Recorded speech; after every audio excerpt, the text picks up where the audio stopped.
महासमुद्रो पठवी पबतो अनिलोपी च न उपमाय छन्ति सत्थु वरमुत्या सत्थु वरमुत्या।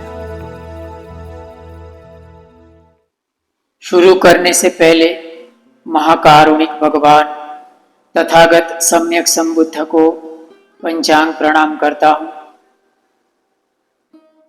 बाबा साहब के प्रति कृतज्ञता व्यक्त करता हूँ, जिनकी बदौलत हमारा धार्मिक एवं सामाजिक उत्थान हुआ है। चैनल व्हील ऑफ धम्म को देख रहे सभी श्रद्धावान उपासक उपासिकाओं के प्रति मंगल मैत्री व्यक्त करता हूँ। चैनल पर आ रहे सभी को निवेदन है, यदि आपने चैनल को सब्सक्राइब नहीं किया है तो कृपया सब्सक्राइब करें। वीडियो अच्छा लगता है, सच्चा लगता है तो लाइक एवं शेयर करना ना भूलें। इस तरह से बाबा साहब का मिशन आगे बढ़ता रहे, धम्म का कारवां आगे बढ़ता रहे। साथ साथ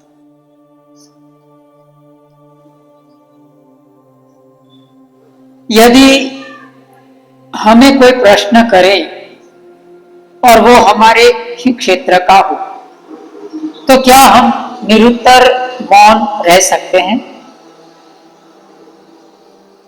एक साधारण व्यक्ति होने के नाते हमारा अहंकार हमें अनुत्तर रहने की अनुमति नहीं देता।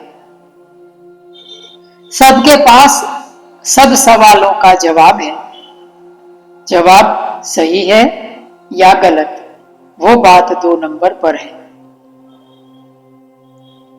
भगवान बुद्ध जैसे व्यक्ति को जब कोई उनके ही क्षेत्र का सवाल पूछे और वो अनुत्तर रह जाए, वो कितनी असाधारण बात है। भगवान बुद्ध ने ऐसे 14 प्रश्नों के उत्तर ही नहीं दिए। यह घटना बुद्ध धम्म में बहुत प्रचलित है।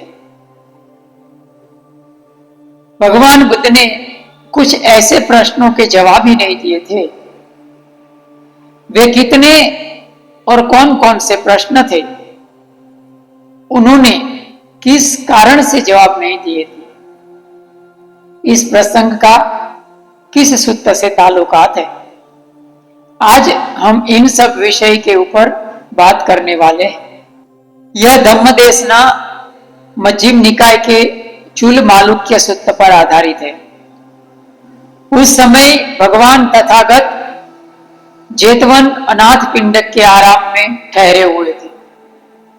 आयुष्मान भिक्षु मालुक्य पुत्र के मन में ख्याल आया कि भगवान ने इस ब्रह्मांड के अस्तित्व के बारे में, शरीर और जीव के बारे में तथा मृत्यु पश्चात उनके अस्तित्व के बारे में प्रश्नों के जवाब नहीं दिए। आज मैं इन विषयों के संबंधित सवाल करूंगा। यदि भगवान इसका जवाब नहीं देते तो मैं उनका धम्म छोड़कर वापस चला जाऊंगा। यदि जवाब देते हैं तो ही मैं उनके धम्म में बना रहूंगा। इस तरह मालुक्य पुत्र ने भगवान के पास जाकर अपना यह अभिप्राय रखा। भगवान ने उसे डांटा और कहा कि मैंने तुमको कहा था कि मैं तुम्हारे ये सवालों का जवाब दूंगा तो ही ठहरना, नहीं तो मत ठहरना। क्या तुमने आने से पहले मुझको पूछा था कि इन सवालों के जवाब देंगे तो ही मैं आपके साथ ठहरूंगा, अन्यथा नहीं।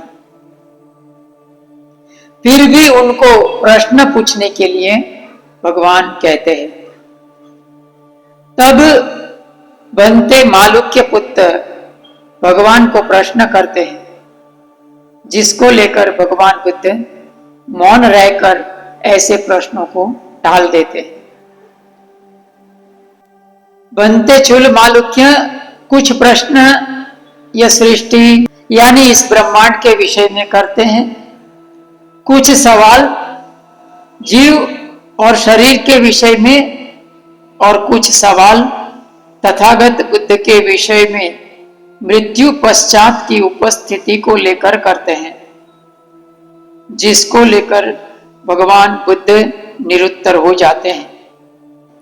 ये सवाल कुछ इस तरह के थे।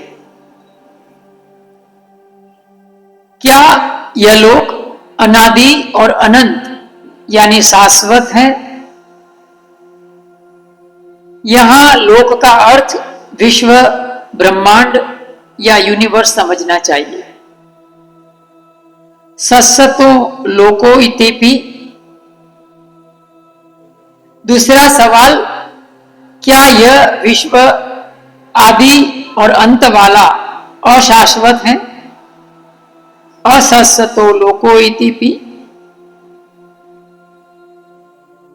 तीसरा सवाल, क्या विश्व शाश्वत और अशाश्वत दोनों है? सस्सतो लोको इतिपि, असस्सतो लोको इतिपि। क्या विश्व ना तो शाश्वत है और ना ही अशाश्वत? अंतवा लोको इतिपि, अनंतवा लोको इतिपि। पांचवा सवाल है, क्या आत्मा और शरीर एक है? तम जीवम तम शरीरम इंतिपि। आगे पूछा कि क्या आत्मा और शरीर अलग अलग है? अयं जीवम अयं शरीरम इंतिपि। सातवां सवाल था, क्या तथागत बुद्ध के बाद अस्तित्व में रहते हैं? होति तथागतो परम मरणा इतिपि। आठवां सवाल था, क्या तथागत मृत्यु के बाद अस्तित्व में नहीं रहते हैं? न होति तथागतो परम मरणा इतिपि। क्या तथागत मृत्यु के बाद अस्तित्व में रहते भी हैं और नहीं भी रहते? होति न च होति तथागतो परम मरणा इतिपि।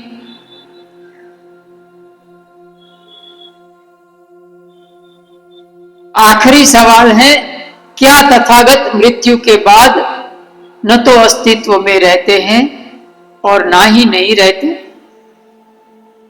नेव होति न होति तथागतो परम मरणा इतिपि। इन विषयों को लेकर भगवान क्यों मौन रहते थे, उसको समझने के लिए वे एक बहुत अच्छी उपमा देते हैं। भगवान मालुक्य पुत्र को कहते हैं कि कोई व्यक्ति के शरीर में अगर जहरीला तीर घुस जाए और कोई भला आदमी वो तीर निकालने की कोशिश करे, तो वो आदमी क्या करेगा? पहले तीर निकलवाएगा कि वो सामने वाले व्यक्ति को यह कहेगा कि रुको रुको, मुझे जान लेने दो कि यह तीर किसने मारा है, वो किस कुल गोत्र जाति धर्म का है, ये तीर किस दिशा में से आया है, तीर किस धातु का बना है, बाण किस धातु का बना है? क्या वो कहेगा कि मैं ये सब जानने के बाद ही तीर निकलवाऊंगा? नहीं ना। अगर ऐसा करता है तो वो तीर के जहर से ही मर जाएगा। ये सवाल ऐसे ही कुछ है। ऐसे सवालों का हमारे दुख समुदय, दुख निरोध या दुख निरोध के उपाय के साथ दूर परे का संबंध नहीं है। ऐसे प्रश्न अंतहीन प्रश्नों को जन्म देते हैं। ऐसे प्रश्नों से या ऐसे प्रश्नों के उत्तर और संवाद से जन्म, जरा, व्याधि और मृत्यु का दुख दूर होने वाला नहीं है।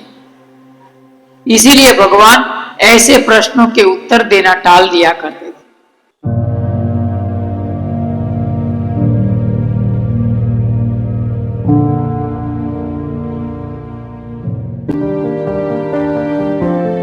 To accelerate the wheel of Dhamma, subscribe the channel and press the bell icon.